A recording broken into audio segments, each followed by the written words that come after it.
तो भाई reduce syllabus अभी तक आया है या नहीं आया, इसके ऊपर बात करेंगे। देखो भाई, मैंने आपके साथ जो है वो कल रिड्यूस सिलेबस का पीडीएफ शेयर कर दिया था। अभी तक कोई भी कंफर्म नोटिफिकेशन नहीं आया है कि रिड्यूस सिलेबस आ चुका है। ठीक है, मैं फिर बता रहा हूँ, अभी तक कोई भी कंफर्म नोटिफिकेशन नहीं है और ना ही जो है वो कोई इस तरह की चीज़ पता चल रही है कि वो रिड्यूस सिलेबस है या नहीं है। मैंने क्या किया, मैंने वीडियो अपलोड की थी, मैंने फ़ौरन करेक्शन डाल दी है, ये वीडियो बना रहा हूँ और मैंने जहाँ जहाँ उस पीडीएफ का लिंक दिया था वो हटा दिया है, सारी क्लेरिफाई कर दी हैं चीज़ों को और वीडियो भी इंशाल्लाह जल्द हटा देंगे। तो भाई आप लोग जो है वो वेट किया करो कि क्या चीज़ ऑथेंटिक है या नहीं। अच्छा, वीडियो पूरी देखो ताकि बात समझ में आए, ऐसा ना हो कि जल्दबाजी में फिर कोई बात समझ ना आए या गलती हो जाए। ठीक है, वीडियो पूरी देखो। हुआ क्या है, सारी चीज़ें बता रहा हूँ, सारी चीज़ों की वजाहत दे रहा हूँ ताकि आप तक ऑथेंटिक इन्फॉर्मेशन चाहे। ठीक है, सबसे पहले सुनो, अब हुआ क्या मैं आपको बताता हूँ। देखो, मुझे जो है वो पीडीएफ मिला। याद रखना, वो पीडीएफ मैंने नहीं बनाया था। बहुत सारे लोग ये सोच रहे हैं शायद वो पीडीएफ मैंने बनाया। मैं ऐसा कभी कर भी नहीं सकता क्योंकि वो पीडीएफ हम बना भी नहीं सकते, हमें नहीं पता क्या चीज़ आएगी क्या नहीं। तो वो पीडीएफ हमने नहीं बनाया, हमें भी खुद कहीं से मिला। अच्छा, जब वो पीडीएफ हमें मिला तो मुख्तलिफ ग्रुपों में वो सर्कुलेट होना शुरू हो चुका था। तो मैंने जो है वो मुख्तलिफ टीचर्स को, जो कॉलेज के होते हैं या जो कोचिंग के टीचर्स हैं हमारे, हमने उनको भेज दिया। हमने उनसे पूछा कि क्या ये ऑथेंटिक है या नहीं। अब उनका उस वक्त तक मैसेज नहीं आया था। ठीक है, लेकिन मैंने क्या किया, मैंने वीडियो बनाकर, और टीचरों ने वीडियो बनाकर अपलोड कर दी थी कि भाई हमें लग रहा था हाँ ये होगा। लेकिन फिर बाद में पता चला, कुछ टाइम बाद, अभी कुछ थोड़ी देर पहले मुझे पता चला कि ना ही बोर्ड की तरफ से और जो अथॉरिटीज़ हैं उनकी तरफ से ना ही कोई इस तरह की प्रेस रिलीज़ है, ना ही जो है पता चल रहा है कि ये ऑफिशियल है भी या नहीं, या ये क्या है, इसका कुछ कंफर्म नहीं हो पा रहा था।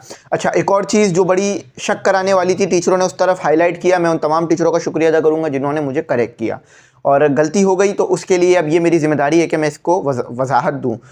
ऐसा ना हो कि मेरी गलती की वजह से लोगों को नुकसान हो। अब हुआ क्या कि भाई देखो, जब भी बोर्ड की तरफ से कोई प्रेस रिलीज आती है, कोई मॉडल पेपर आता है या कुछ भी आता है, तो वो उनकी ऑफिशियल वेबसाइट पे ज़रूर आती है, ज़रूर आता है। ठीक है, तो ऑफिशियल वेबसाइट पे तो ये चीज़ थी नहीं उस वक्त। अच्छा, एक और मसला ये हुआ कि जो पीडीएफ आता है ना, उसमें प्रॉपर जो है वो हेडर होता है बोर्ड का, और उसमें पूरा वो लगा हुआ होता है, उनके वाटरमार्क लगे होते हैं, जिससे पता चल जाता है चीज़ ऑथेंटिक है। लेकिन ऐसा कुछ भी नहीं था, तो जिस वजह से बहुत ज़्यादा प्रॉब्लम हुई। अब बहुत सारे लोग बोल रहे हैं, बहुत सारे ग्रुपों में ये बात चल रही है कि ये ऑथेंटिक है, बहुत सारी जगहों पे बात चल रही है ये ऑथेंटिक नहीं है। तो इन्फॉर्मेशन क्या है, क्या चीज़ सही है, क्या चीज़ गलत है, पता ही नहीं चल पा रहा है। इतना ज़्यादा जो है मामला जो है वो उलझा हुआ है। अब एज अ स्टूडेंट आपने क्या करना है, एज अ टीचर क्या करना है, मैं आपको बताता हूँ। देखो भाई, अभी आपने उस सिलेबस को फॉलो नहीं करना। मैंने जहाँ जहाँ वो सिलेबस डाला था वहाँ हर जगह से मैंने हटा दिया है। ठीक है, हटा दिया है मैंने, ताकि अगर खुदा ना खास्ता कोई भी प्रॉब्लम हो तो वो मामला ख़त्म हो जाए। अच्छा, मैंने वो सिलेबस जो है वो हटा दिया है। अब हम भी इंसान हैं, गलती तो हमसे भी हो जाती है, लेकिन अब गलती अपनी फ़ौरन माननी चाहिए और उस पर इस्लाह करनी होनी चाहिए। ठीक है, तो अब मैंने क्या किया, मैंने उसे फ़ौरन जो है जहाँ जहाँ अपलोड किया था वहाँ सब जगह से हटा दिया है, और साथ ही साथ ये क्लैरिफिकेशन के लिए एक वीडियो अपलोड कर रहा हूँ कि भाई अभी तक कोई मुझे नोटिफिकेशन नहीं मिला।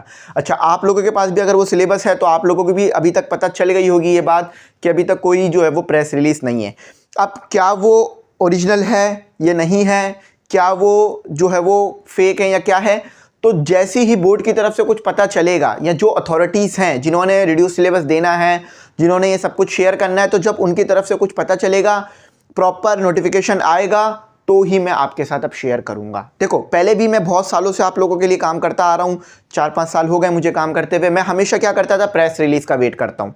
ठीक है, चाहे लेट हो जाता है लेकिन मैं प्रेस रिलीज़ का वेट करता हूँ, ताकि जब प्रेस रिलीज़ आए तो उसके साथ ही वीडियो अपलोड करूँ। लेकिन यहाँ पर मैंने थोड़ा सा जल्दबाजी का मुजाहरा कर दिया और मैंने जल्दी से आकर वीडियो अपलोड कर दी, क्योंकि मैं उस वक्त थका हुआ आया था काफ़ी। मैंने देखा तो मुझे अब उस वक्त दिमाग में रहा नहीं कि ये ऐसा हो सकता है, तो फ़ौरन मैंने वीडियो डाल दी ताकि आपको जल्द से जल्द चीज़ मिल जाए। लेकिन फिर बाद में पता चला कि वो सिलेबस तो अभी तक पता ही नहीं है कि है या नहीं। अच्छा, एक और मज़े की बात, वो सिलेबस ऑथेंटिक क्यों लग रहा था ये मैं बताता हूँ।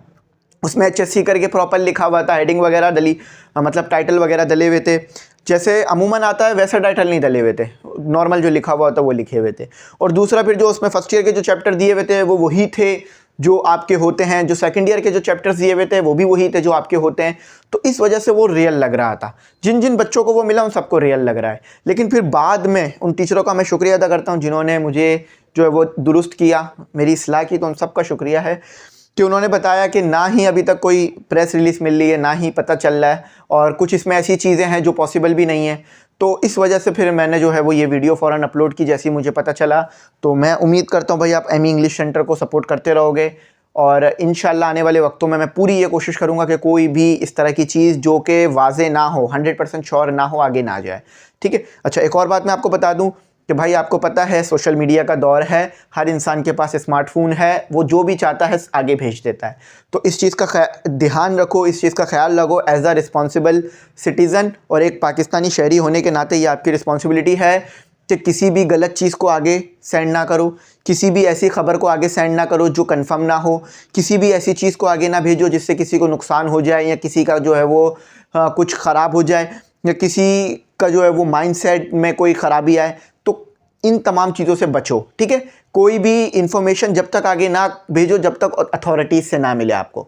फॉर एग्जांपल बोर्ड के बारे में कोई भी बात आगे शेयर करनी है तो कोशिश करो नोटिफिकेशन हो आपके पास या आपके पास प्रेस रिलीज़ हो तो ही आगे भेजो। मैं हमेशा यही करता आया हूँ, लेकिन बस यहाँ पर थोड़ा सा जो है वो मिसमैनेजमेंट हो गई। बाकी ये है कि मैं आपको काफ़ी सालों से पढ़ा रहा हूँ, आपको पता है भाई एमी इंग्लिश सेंटर ने आपके लिए कितने लेक्चर्स, कितना काम किया है, तो इंशाल्लाह आगे भी करते रहेंगे। लेकिन जहाँ कहीं गलती हो जाए तो फ़ौरन उसे मानो और करेक्शन करो, ताकि खुदा ना खास्ता ऐसा ना हो कि लोगों तक गलत बात चली जाए। और एक और बात, फिर ये वीडियो ख़त्म करते हैं। अब ऑथेंटिक इन्फॉर्मेशन मिलेगी कहाँ से?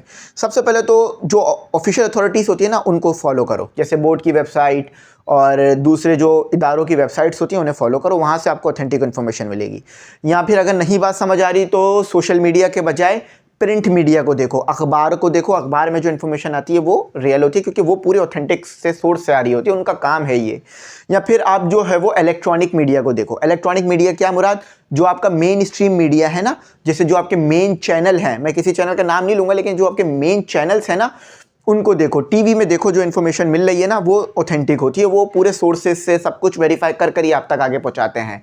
तो कोशिश करो इन्फॉर्मेशन को सही जगह से और सही तरह से इस्तेमाल करो और सही जगह से हासिल करो।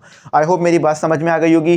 कमेंट सेक्शन में आप लोग ज़रूर बताना कि कहीं मेरा अंदाज़ कैसा था, ठीक था या नहीं था, कोई बात जो है कोई गलत तो नहीं आगे जा रही, ताकि मैं आगे भी वजाहतें डाल दूँ। ठीक है। अब मैं जहाँ मैंने वो PDF डाला था मैंने हटा दिया है, और वीडियो भी इंशाल्लाह जल्द हटा देंगे। आखिर में मैं एक बात और आपको बता दूं कि भाई अब आप लोगों ने करना क्या है ये भी सुन लो, यानी स्टडी कैसे करनी है। तो भाई जिस तरह से आप लोग पढ़ाई करते आ रहे थे उसी तरह से पढ़ाई करो, गैस पेपर को फॉलो करो, पूरे चैप्टर्स को जो है वो कवर करो। बहुत सारे बच्चे पता है क्या कर रहे हैं, वो बोल रहे हैं सर मैं जब भी पढ़ना शुरू करूँगा या मैं जब भी पढ़ना शुरू करूँगी जब मेरे पास जो है वो रिड्यूस सिलेबस आ जाएगा। तो देखो अगर रिड्यूस सिलेबस आया भी तो 25% तक कम होने के चांसेस हैं, तो वो 25 कम होगा, पूरा 100% कम नहीं हो जाएगा, ना 50% कम नहीं हो जाएगा, या 75% कम नहीं हो रहा।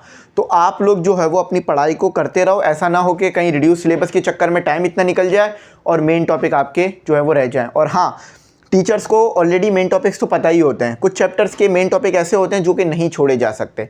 फॉर एग्जांपल चैप्टर नंबर 1 आपके किसी भी सब्जेक्ट का उठा लो, वो मेन होता है, मोस्ट इंपॉर्टेंट होता है, क्योंकि उसमें जो है वो पूरी बुक के बारे में, आगे जो चैप्टर्स आ रहे हैं उनके बारे में इंपॉर्टेंट चीज़ें शुरू में बताई जा रही होती हैं। तो शुरू के चैप्टर्स को करते रहो, तैयारी करते रहो।